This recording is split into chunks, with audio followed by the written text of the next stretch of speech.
27वीं आईनी तरमीम क्या है और क्या ये हो सकती है? आप और मैंने एक प्रोग्राम देखा मिस्टर साद रसूल साहब का, जिसमें आपने कहा जस्टिस शाह 11 और वो ग्रुप वो सरेंडर कर चुका है। अगर आखिरी उम्मीद सर वो हैं इस वक्त पाकिस्तानियों की, तहरीक इंसाफ तो एक सियासी की जमात हो गई, ओवरऑल पाकिस्तानियों की आखिरी उम्मीद वही है कि अगर कोई कानूनी बात करता है, अगर कोई आइन की बात करता है, अगर कोई कानूनी दायरे में किसी चीज़ को लाता है, तो ये सिर्फ ग्रुप है जजेस का। वो सरेंडर कर गए। देखिए, मैंने सवाल किया था साद रसूल साहब से, साद रसूल साहब ने इस पर बड़ी तफसील से बात की थी। देखिए, मसला ये है कि पाकिस्तान के लोग 26वीं आईनी तरमीम के ख़िलाफ़ निकले, जितनी भी तादाद में निकले, और उन्होंने गोलियां खाई, जानें दी। बात यह है कि अगर आम लोग सड़कों पर निकल के अपनी जानें दे रहे हैं, तो वो जजेस जो अदालतों के अंदर बैठे हैं, क्या उनका काम नहीं है कि वो जिस हद तक मज़ामत कर सकते हैं उस हद तक तो करें? नज़र तो आए कि वो मज़ामत कर रहे हैं। अब आप देखें ना कि 5 इस्लामाबाद हाई कोर्ट के जजेस हैं, मोहसिन अख्तर कैनी साहब, तारिक महमूद जहांगीरी साहब, सरदार इजाज़ इसाक खान साहब, बाबर सतार साहब और समन रिफत इम्तियाज़ साहिबा। ये 5 जज हर रोज़ मज़ामत कर रहे हैं। हर रोज़ कोई ना कोई रिमार्क्स, कोई ना कोई ऑर्डर, कोई ना कोई लेटर, कोई ना कोई चीज़ डेली आ रही है। नज़र आ रहा है ना कि यार मज़ामत कर रहे हैं, लड़ रहे हैं, अभी तक खड़े हुए हैं। सर मंसूर अली शाह साहब, मुनीब अख्तर साहब, अच्छा अभी आयशा मलिक साहब और वकील अब्बासी साहब का भी एक केस में वो आया, उस केस की हद तक उन्होंने जो मखसूस नशिस्तों वाले केस में रिव्यू में उनकी चीज़ें आई, लेकिन ओवरऑल हम बात करें, आयशा मलिक साहबा, अकील अब्बासी साहब, अतर मिनल्ला साहब, शाहिद वहीद साहब, ये जजेस जो हैं, जो और शायद एक आध नाम 2-3 रह गए हों जो अपने हलफ से वफा करने वाले हैं, जो आज़ाद जजेस हैं, ये क्या कर रहे हैं भाई? नज़र आ रहा है आपको कि 27वीं आईनी तरमीम आ रही है, आपको नज़र आ रहा है कि जो इस्लामाबाद हाई कोर्ट के 5 जजेस हैं, उन 5 जजेस को फारिग करने का फैसला हो गया है, उनको ट्रांसफ़र करने का, 2-3 ट्रांसफ़र हो जाएंगे, 2-3 फारिग हो जाएंगे। नज़र आ रहा है आपको सर, अगर वो 5 मज़ामत कर रहे हैं और 6-8 जज सुप्रीम कोर्ट के भी मज़ामत कर रहे हों, high court, Lahore high court के भी कोई 4-5 जज मज़ामत कर रहे हों, कोई बलोचिस्तान से भी 2 आवाज़ें उठ रही हों, कोई 4 आवाज़ें पेशावर से उठ रही हों, कोई 4 आवाज़ें सिंध हाई कोर्ट से उठ रही हों, तो ये कतरा कतरा मिला के ही माहौल बनता है, दरिया बनता है। मसला ये आ रहा है कि ये 5 जज अपने बलबोते पे, अपने सर पे लड़ रहे हैं। सुप्रीम कोर्ट में जजेस के पास ना तो कोई लाएमल नजर आता है, ना रोड मैप, कुछ भी नजर नहीं आता। ऐसे लगता है कि उन्होंने खामोश मफामत कर ली इस निज़ाम के साथ, या वो खौफजदा होकर सरेंडर कर गए। ये परसेप्शन बन गई है। इस परसेप्शन को ईद के बाद इन जजेस को तोड़ना होगा। क्यों तोड़ना होगा?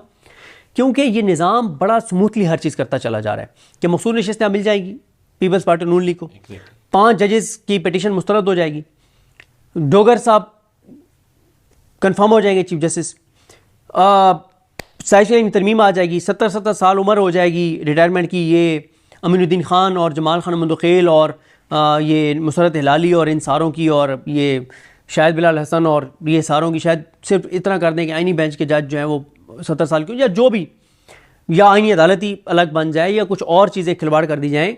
देखें, ईद के बाद जहाँ पे अवाम दोबारा एक्टिव हो रही है, जहाँ पे तहरीक इंसाफ एक्टिव हो रही है, जहाँ पे इमरान खान साहब मज़ामत करने जा रहे हैं, जहाँ पे पीटीआई मज़ामत करने जा रही है, जहाँ पे आप समझें कि जो हर एक ओवरसीज़ पाकिस्तानी प्रोटेस्ट कर रहे होंगे, बात कर रहे होंगे, तो ऐसे में क्या इन सुप्रीम कोर्ट के जजेस की जिम्मेदारी नहीं है कि वो भी जिस हद तक मज़ामत कर सकते हैं, जो बात कर सकते हैं, जितनी आवाज़ उठा सकते हैं, जो किरदार अदा कर सकते हैं, वो तो करें? सर उनका तो एक रिमार्क बहुत हैसियत रखता है, और अगर वो मज़ामत करें तो 5 जजेस का हमने देखा है, पूरा पाकिस्तान, पूरी दुनिया ने उसको नोटिस किया है। बिल्कुल यही है ना, यही तो मैं अर्ज़ कर रहा हूँ भाई। आप फुल कोर्ट मीटिंग नहीं बुला रहे जैसे जाइए खान साहब, ठीक है, जिन चीज़ों पे बुलानी चाहिए आप लेटर लिखें, वो लेटर मीडिया में आएगा, एक दबाव पड़ेगा। भाई आप कुछ भी नहीं कर रहे ना, आप हाथ पे आप, इस वक्त लगता क्या है? इस वक्त लगता यह है कि ये सुप्रीम कोर्ट के सारे आज़ाद जज, अपने हलफ से वफा करने वाले जज बैठ के इमरान खान की तरफ देख रहे हैं कि इमरान खान ही कुछ करे। और भाई वो तो कर रहा है ना, जेल में पड़ा हुआ है, उसकी बीवी जेल में पड़ी हुई है, वो जुल्म सह रहा है, उसकी पार्टी के ऊपर जुल्म हो रहा है, उसके लोगों के ऊपर जुल्म हो रहा है, उनके, आप क्या कर रहे हैं भाई? आप सिर्फ ये बैठ के देखें इमरान खान, हालात तो ये हैं कि आपके ही चीफ जस्टिस ने बैठ के एक ऑर्डर दिया कि 120 दिन में फैसले करो 9 मई के, और जो कोर्ट लखपत जेल के अंदर हो रहा है, जो अडयाला जेल के अंदर हो रहा है, जो बाकी एटीसी कोर्ट्स के अंदर हो रहा है, वो इंतहाई खौफनाक है, लोगों के साथ जुल्म हो रहा है। भाई ये हाई कोर्ट के जज क्या कर रहे हैं 5, ये हर केस में नज़र आ रहा है कि वो डट के खड़े हुए हैं, अपने हलफ से वफा कर रहे हैं और सख्त ऑर्डर्स दे रहे हैं, डिस्कस हो रहे हैं। नज़र आ रहा है कि मज़ामत, आपको तो कहीं से नज़र ही नहीं आ रहा कि आप मज़ामत कर और रहे हैं। दूसरी तरफ वो जजेस भी जो हमने पहले भी जिक्र किया कि वो जजेस जो कि कहीं और से लाइन ले रहे हैं, कहीं और के फैसले सुना रहे हैं, उनका भी नाम कोई नहीं ले रहा और वो खुलम खुला कर वो पीटीआई नाम नहीं लेती ना उनका। हाँ, exactly। मतलब अभी पीटीआई की सोशल मीडिया ने कुछ बात की, लेकिन इनके काजी फायद ईसा साहब के हवाले से एक स्टेटमेंट सामने आई, क्लेम किया गया कि वो शदीद स्ट्रेस में है और काजी साहब ने कहीं ये भी कहा कि यार मैं ऐसा नहीं था, मगर उस कुर्सी पर बैठते साथ मेरे अंदर क्या आ गया था मुझे समझ नहीं आ रही। फिर ये भी कहा गया कि शायद उनकी शरीयानें फट जाएं इतने स्ट्रेस में और वो बोलना चाह रहे हैं। क्या बोलना चाह रहे हैं आप? देखें, वो जब भी बोलेंगे, उनके अंदर का गांधी बाहर आएगा, कोई खैर की उम्मीद ना रखें कि वो कोई अपनी पाकिस्तान, नहीं सवाल ही पैदा नहीं होता है। ऐसे गंदे लोग ये काम नहीं करते और ना ही ज़मीर जाग जाएगी। नहीं, वो बिल्कुल नहीं हो सकता। उसके अंदर थोड़ी सी भी इंसानियत होती और गैरत होती, या थोड़ा सा भी उसके अंदर पाकिस्तान की मोहब्बत अगर 1% भी उसकी रगों में, दौड़ने वाले खून में होती ना, तो वो पाकिस्तान के साथ ये ना करता जो वो कर गया। जो उसने पाकिस्तान के साथ किया है, उसके फैसलों की वजह से पाकिस्तान की जो बुनियादें हिली हैं, खोखली हुई हैं पाकिस्तान की बुनियादें, जो नफ़रतें बढ़ी हैं और जो पाकिस्तान को जहाँ वो ले गया है। अब पाकिस्तान अगले 20-25 साल लगेंगे पाकिस्तान को इन चीज़ों से निकलने में। जो उसने पाकिस्तान को कमज़ोर किया है इन चीज़ों में, जो उसने 8 फरवरी के इलेक्शन करवाए, जिस तरह के उसने फ़ैसले किए हैं, जो उसने चोरों डाकुओं लुटेरों को इलेक्शन लड़ने के लिए ऐड किया, जिस तरह से उसने इस निज़ाम को सपोर्ट किया, जैसे उसने जुल्म को सपोर्ट किया, तो हुकूमत रखें कि वो कभी को बोलेगा या उसकी ज़मीन जागेगा। 27वीं आईनी तरमीम की कहीं ना कहीं से आवाज़ें आती हैं। ये तरमीम अगर हो जाती है, ये कितनी अहम होगी और कितनी ख़तरनाक होगी? सर, अब तो जिस नहज पे हम चल पड़े हैं ना, बस दुआ ही हम कर सकते हैं कि अल्लाह ताला पाकिस्तान पर करम करे, रहम करे, अल्लाह ताला ही कोई तरस करे पाकिस्तान पे, वरना तो कहीं से कोई तरस करता हुआ नज़र नहीं आ रहा। 27वीं आईनी तरमीम के बाद 28वीं आईनी तरमीम आएगी और वो असल आईनी तरमीम होगी।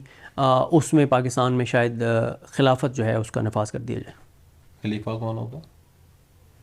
ये आप देखें कौन मौजूदा निज़ाम में बैठूं मैं, ज़ाहिर है कोई तो आने वालों के लिए कौन करता है ये चीज़ें। तो असल 27वीं आईनी तरमीम नहीं है, असल में 28वीं होगी, जिसमें पाकिस्तान में खिलाफत का निज़ाम जो है वो कायम किया जा सकता है। फिर पाकिस्तान कहाँ होगा, कहाँ स्टैंड करेगा पाकिस्तान? पाकिस्तान यही कहा जाएगा कि जो पाकिस्तान रह सकता है वो रहे, जो नहीं रह सकता वो यहाँ से दफ़ा हो जाए। जज, जर्नैल, नून लीग का ख़ानदान, जरदारी का ख़ानदान रह तो वो नहीं रहे, मगर अगर वो रहना चाहें, उसके अलावा मोहसिन नकवी साहब के रिश्तेदार, उसके अलावा कोई रह सकता है पाकिस्तान में इस वक्त? बिजनेसमैन, पैसे वाले, पहले तो ये परसेप्शन थी पैसे वाला रह सकता है, वो तो ख़त्म हो गई। सबसे पहले तो जा ही पैसे वाले रहे, वही रह सकता है जो जिनका नाम ECL पे हो जो जा ना सकते हो, या जिन बेचारों के पास इतने पैसे ना हो कि वो बाहर जा सकें। अभी आप देखें ना कि आप कभी सर्वे करें ना, ठीक है, कई लोग कैमरे पे बात नहीं करेंगे, डरेंगे कि हम उठा लिए जाएंगे, हमारे घर की चादर चार दीवारी का तकद्दुस मामूल होगा। लेकिन ज़रा जाके लोगों से पूछे ना, बाहर जाना था। 70-80% लोग पाकिस्तान छोड़ के जाना चाहते हैं। और मैंने यूनिवर्सिटी फेलोज देखे हैं 100% जाना था। हाँ ठीक है, मैंने चले 70-80% कहा जो जाना चाहते हैं, जा के दे सकते हैं वो एक अलग बात है, ठीक है। तो अभी भी ये जो अभी आपकी कुछ ना कुछ इकोनॉमी आपको चलती हुई कुछ ना कुछ नज़र आ रही है, 30 लाख 25-30 लाख लोग जो पिछले 3 साल में गए हैं पाकिस्तान से बाहर, ज़ाहिर है वो भेज रहे हैं। अगर वो 25-30 लाख लोग $100 भी महीने का भेजें तो आप ज़रा गिन लें कितने बनते हैं। सर मुझे बताएं, हमें ये भी कहा जाता है हमारी माशियत बेहतर होगी या रुक जाओ ना जाओ, क्योंकि पहले कहा SIFC आ गई है, इस्टेब्लिशमेंट के हाथ में इख्तियार होगा, फौज के हाथ में तो बेहतर होगा क्योंकि सियासतदान तो करप्ट हैं। फिर ये कहा गया कि जी हमारे पास आ गया है ग्रीन पाकिस्तान इनिशिएटिव, हम ले आए, अब पाकिस्तान में बाहर से इन्वेस्टमेंट आएगी, अब ना जाएं। फिर हमें कहा गया मिनरल्स निकल आए सर यहाँ से, अब मदनियात बाहर जाएगी, अब ना पाकिस्तान से जाएं। वो सारा कुछ हुआ, बिटकॉइन आ गया। मेरा एक दोस्त है सर, वो जब उसने अपने बाप से पैसे लिए, नाकाम हो रहा था, उसने कहा कुछ करूं, इसी तरह की ट्रेडिंग में लगाए, वो 8-10 लाख भी हार गया। अभी आप तो वो नोयत आ गई है जब आप फ्रस्ट्रेशन में। अभी जो सबसे बड़ा पाकिस्तान की तारीख के बड़े 4-5 स्कैम्स में से एक स्कैम होने जा रहा है, वो क्रिप्टो के ऊपर होने जा रहा है। वो ये क्रिप्टो उसी तरह की स्कीम है, कर्ज उतारो मुल्क संवारो टाइप ना, या वो जो कोई पता नहीं पीली टैक्सी सर्विस कोई वो जो शुरू की थी मियाँ साहब ने, कोई इस तरह की चीज़, ठीक है, जिसने भी की थी। तो ये एक फ्लॉप होगी स्कीम और पाकिस्तान की तारीख के बड़े स्कैम्स में से एक स्कैम होगा और इसमें लाखों लोगों का पैसा डूबेगा और पाकिस्तान की तारीख में हमेशा याद रखा जाएगा ये क्रिप्टो वाला जो स्कैंडल है।